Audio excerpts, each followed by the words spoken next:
So this is what I do to control fungus gnats, and also fruit flies will also lay eggs in your potting plants. So I have this fly strips here that are yellow and sticky. They catch flies quite well. Also, I went to the hobby store and I picked up some pumice rock they use for model trains. It's a little expensive, $7 for a small bag, but it works quite well. When I water the plant, I just scoop all the pumice out into a little container, and then I water the plant, and then I put the pumice back, because the pumice will absorb the water quite rapidly. And I'm not sure what the pumice will do to the plant if it gets down into the root system of the plant. But it works quite well. You get that from the hobby store.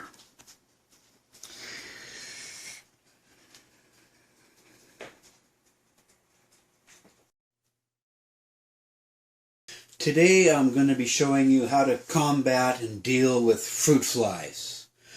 They can be a real nuisance in the summertime, especially if you like to eat a lot of fruits and citrus fruits. Fruit flies have an enormous sense of smell and sight.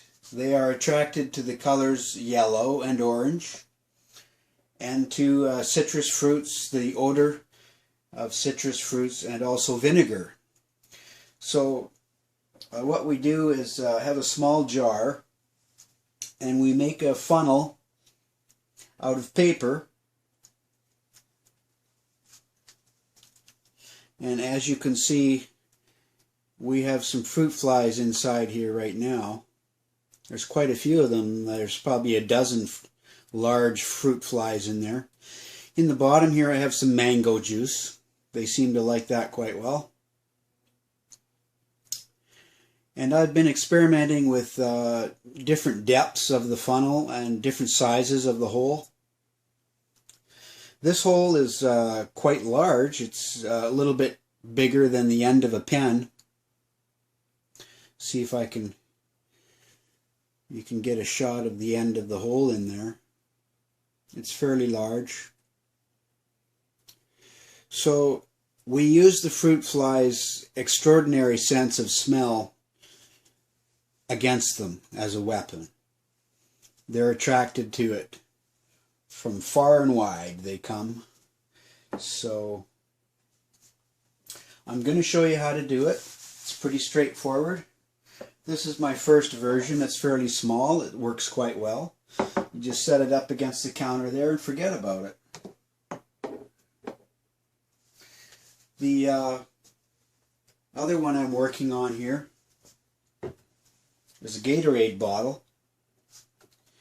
I cut the top a little too large, but I think I can still work with it. And inside I have some lemon and some vinegar. So we take a sheet of paper and we create a funnel. It's critical as to the size of the hole and the depth of the funnel. If the funnel's too deep, the fruit flies tend to not want to go inside. It's too far down for them, and they're hesitant to make the journey. So I've been making my funnels a little bit wider and maybe only halfway down the bottle. So this one is a bit wider and goes just beyond quarter of the ways down. And you want to try and have the top, when you cut the top, as circular as possible, so that you get a nice seal with the paper, so the flies cannot get out.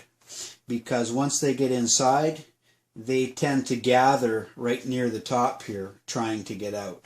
So you want to make sure that's nicely sealed at the top. Also, inside where the paper meets in the funnel, you want to try and get some tape inside there so that you can seal that off so they can't get out that way. So I'm just going to do that now real quick.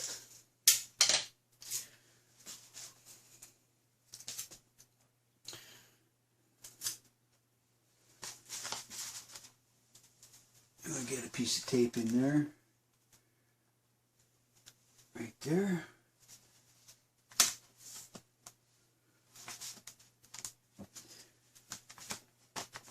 There we go. And then on the outside, you also want to tape this off so they have no route of escape.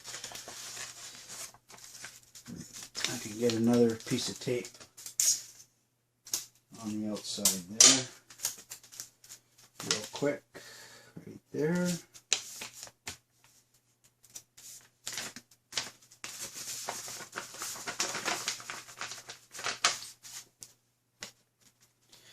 It's surprisingly how small the hole can be. They'll journey through the hole.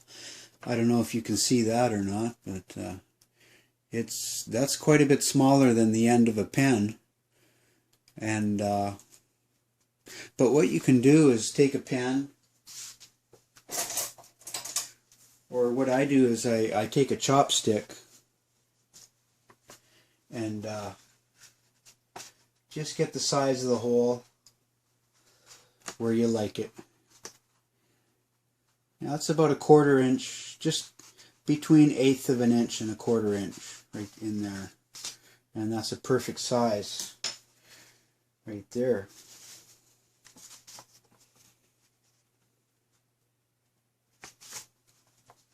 So then we insert that in here and just push it down a little bit so that you get a nice seal. And then we go around the top with some tape just to make sure they're not going to be able to get out. And we go all the way around with the tape, make sure they can't get out. Once you've got it taped all the way around, what I like to do is, you don't want the paper to be this large. It doesn't need to be way up there. And also they're not going to want to journey down that far. What would be good is if you had a yellow piece of paper to attract them. That would be great. So once you figure that out, you can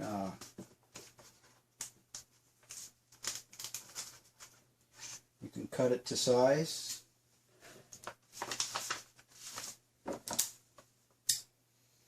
Just like this, right about here.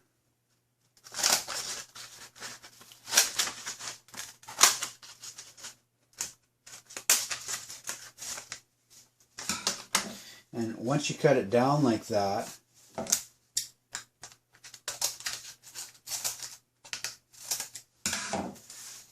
then it'll make it a lot easier for you to get inside here to tape the seam in here. Make sure that's all taped up, and the outside is the outside seam is taped as well. So you put that in there like that. Tape it all the way around.